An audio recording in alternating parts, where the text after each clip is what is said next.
Today we would like to talk about the role of eco-evolutionary experience and soil communities in predicting invasion success. When we analyze invasion success, we tend to think on either the characteristics of a certain invasive species that might make it a successful invader, and this is termed the species invasiveness, or we tend to think on what are the characteristics of the community that might make it susceptible to being invaded, and this is termed community invasibility. Many hypotheses have been put forward to try to explain this community invasibility, either relating it to the evolutionary history of the community or the novel characteristics of the species. One of these hypotheses was proposed by Darwin, in which he posed that a community will be unlikely to be invaded by a species if the native community had closely related species to this invasive. And that was because it was assumed that closely related species will share similar niches. On the other hand, if the community didn't have this closely related species, then it will be most likely to be invaded because we assume that then there will be open niches to be occupied by this invasive. And this was termed Darwin naturalization hypothesis. Recently, Saul and colleagues have proposed the eco-evolutionary experience concept to try to explain invasion dynamics. So say we have a certain species that accumulate experience in dealing with other species in the community throughout the evolutionary history. And on the other hand, we have a naive community that has no experience in dealing with this species or a very similar one. So when this species is moved to the new range where the naive community is, this species can take advantage of the lack of experience in, say, for example, certain chemicals that the species have or the use of resources that it can have. And this can help the alien species to spread and displace other native species in the naive community. But what is the underground story? What happens in the soil? So we can assume that when a species arrives to a new area, there might be some organisms that may have a detrimental effect on its growth. But also there might be others that might actually help this plant, in this case, grow better. And also they might help them spread even beyond this area by changing the soil condition in favor of this species and helping the species outcompete others. So we performed an experiment in growth chambers and we selected Senecio inaequidens as our target invasive species. This is a species that is native to the high veld in South Africa, so the Drakensberg area shown here. But you can actually find it throughout South Africa because it's a very ruderal species. You can also find either diploid or tetraploid populations in the whole country, but actually the tetraploid population is the one that has been transported to Europe as wool contamination in the forms of seeds. It has now spread throughout Europe, and specifically in Italy it occurs throughout the territory. For our experiment, we selected native species from both the invasive range and the native range. In the case of the invasive range, we selected species that we knew co-occurred with Senecio, and in the case of the native range on the right, we selected species that are known to co-occur with the tetraploid populations of Senecio. In the invasive range, we also collected soil and invaded areas. This work was collected in a mining area in the northern part of Italy, so close to Milano. Our experiment had two treatment combinations. The first one was the community, where we had a control where no natives were growing along with the invasive.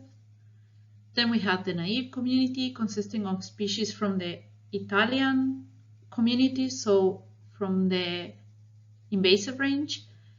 And then we had the experienced community with species from South Africa, so the native range. And then for the soil treatment, we first took the soil that was collected in the field and was mixed with potting soil in a 1:1 ratio. Then half of the soil was sterilized and the other one was not, in what we call here wild soil and sterilized soil. And then to each of these treatment combinations, we added Senecio and we replicated the treatments 5 times. The communities look something like these pictures here. First, we wanted to know if Senecio would perform better in naive communities, so the communities that had species from the invasive range, and if they will grow better in wild soils with help of the microbial communities in these soils. So here are the results for Senecio performance 84 days after sowing.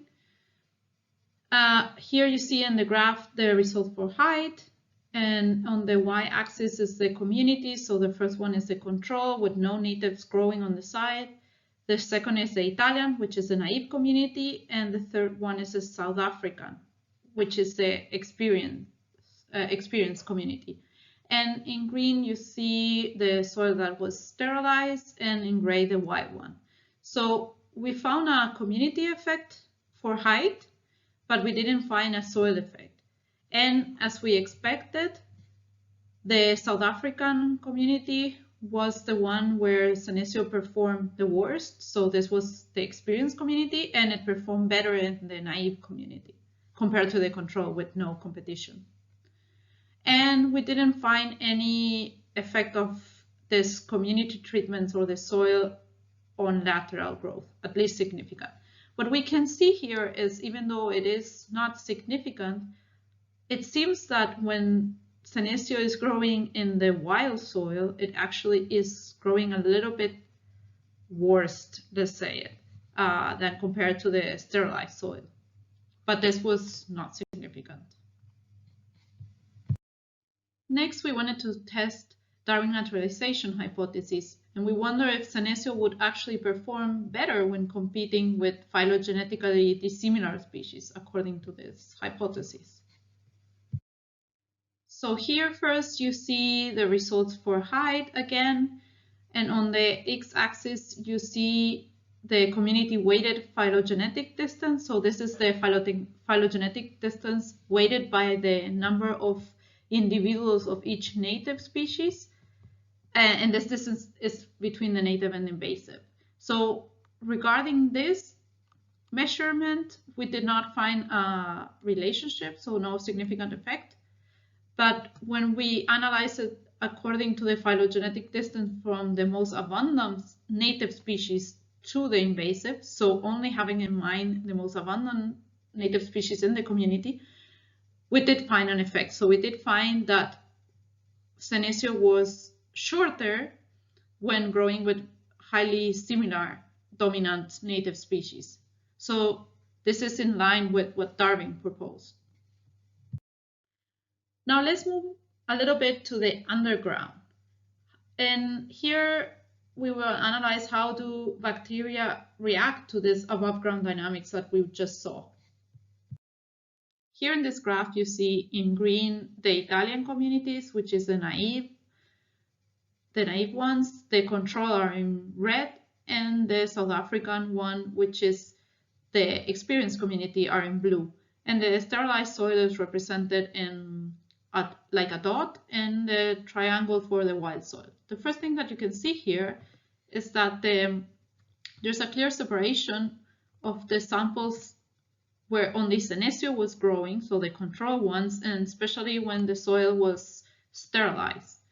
And when the soil was not sterilized, the soil microbial communities tend to be more similar, like here. And this seems to be kind of independent of whether there were natives growing there or not, because you still see the control samples also there.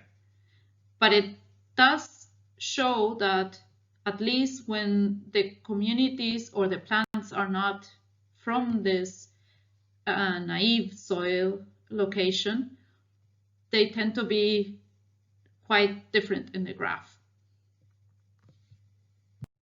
In terms of diversity, we found a community effect and an interaction for the richness of operational taxonomic units, and only a community effect for Shannon index.